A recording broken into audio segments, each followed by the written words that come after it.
Let's talk a little bit about men and women. I'm not sure here, there's, stars in my eyes. So all the guys, would you please raise your hand so I can see how many we've got? Okay, I'm guessing about 20% of the audience. Ladies, that means the rest of them are you. I'm hoping, okay?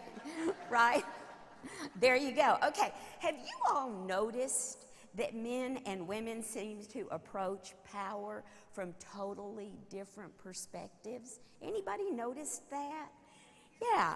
Okay, so again, we are hardwired in our approach to power. Scientists have proven that male primates, so that means anything with hair and opposable thumb and forefinger, okay? That means monkeys, gorillas, I'm sorry to make the link here, but primates. Males have a hierarchical system of power. So they just want to know who's the alpha male and then line themselves up accordingly, and they're perfectly happy. Give you an example. Scientists did a study of 7th grade boys arriving at summer camp, okay? And after their mommies kissed them and said, "Now be sweet, darling," and laughed, they commenced beating lumps on each other, and within about an hour, they'd sorted out who was the alpha, who was the biggest bully, who was the weakest, who was in between, and then they played happily together for the entire rest of the camp session because they'd figured out where they sat. Most movies are all about the lower, the less powerful alpha, the less powerful male trying to challenge the higher authority. For example, E.T. For those of you whose baby pictures are in color, that was a movie back in the 80s. Okay, so E.T., here is Elliot, and he is the second, kind of son, and he saves the extraterrestrial from the U.S. government, the entire medical community, and everybody else, and the guys on the bikes, and he gets him back on the spaceship so he can go home. What he's doing is fighting the alpha dog, and the alpha dog is the government and the medical community and adults who all want to take E.T. away. And that's the whole plot. Take Home Alone. Kevin, you're a disease, right? So here is 7-year-old Kevin, and he saves the homestead and all of its unbelievable materialism from the robbers, the bumbling idiots who represent the adults, but also represented a higher power.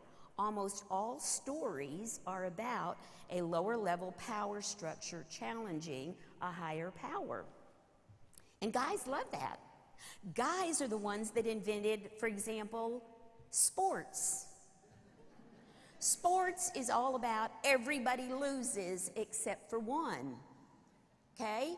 I mean, we're in the final, we're moving slowly toward the semis of the quarters of the finals in baseball, right? Toward the World Series.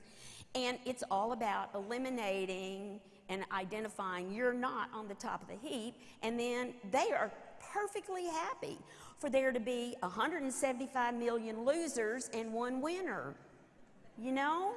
They're fine with that. Women, we do not feel the same way. When we have a competition that we might have hurt feelings. We're all winners, right?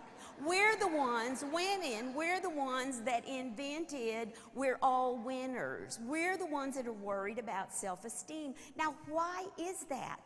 It's because female primates operate on a totally different set of power. Males, hierarchical. Females, primates, hair, thumb, forefinger, operate on power dead even. Power dead even. And we play this word game. So, gee, Ann, I like your shirt.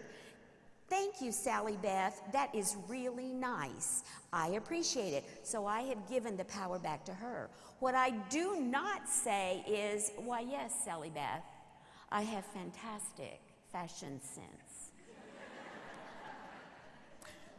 And why would I not say that? If I said anything like that, what would you brand me as?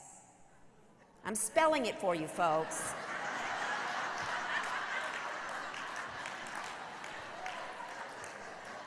You know you would, right? So let's say you're sitting in the break room and Bubba walks in one morning and says, oh gosh, we got a new account. I am so proud of myself. I saw the superintendent of Hooterville ISD last night at Hooters, and we got him as a customer, high fives all around, right? And you can see Bubba doing that, complete with the belt buckle. I mean, this Texas, right? So you can see this. Now we think about Mary Jane. Mary Jane walks into the break room. Mary Jane does not walk in and say, high fives, I got the Hooterville superintendent to sign on. No, she walks in and says, oh, we were such a team, all that work together. We've been able to get a new client. Let's all do the dance of joy together. And they all hold hands and do the dance of joy. Or you're at the big awards ceremony. Mary Jane steps up and gets the award for being the best user group of all. And Mary Jane says, oh, thank you, but I couldn't do it without my team. And, Sally Beth is just the very Beth. And Sally Beth comes up and says, oh, thank you, Mary Jane. You're just the best. And it was wonderful, but we couldn't have done it without Jimmy, the mailroom boy, who had to take the reports to FedEx at the last minute. And Jimmy walks up and says, thanks. Do you get how this plays out? We are so busy, ladies, keeping ourselves power dead even. So perhaps one of you at one time or another has had a work group of women. And the work group of women, they were a great work group. They were coordinating, they were wonderful, they were all best friends. And then you decided, because of span of control issues, that you needed to elevate one of them to be supervisor of the rest of the group because you just couldn't handle that many direct reports, right? So you promote the best one, and that's Mary Jane. And what happens after you promote Mary Jane? I'm just saying, okay? So you're scratching your head going, what happened here? Well, here's what happened. Everybody was happy. It was power dead even. And then you promoted Mary Jane. Only you didn't move Mary Jane up. What you did is you demoted everybody else on the team. And that throws women into power dead even response mode, and it's all this passive-aggressive behaviors that we go through. Now, education is a female-dominated industry. You have experienced these kinds of things.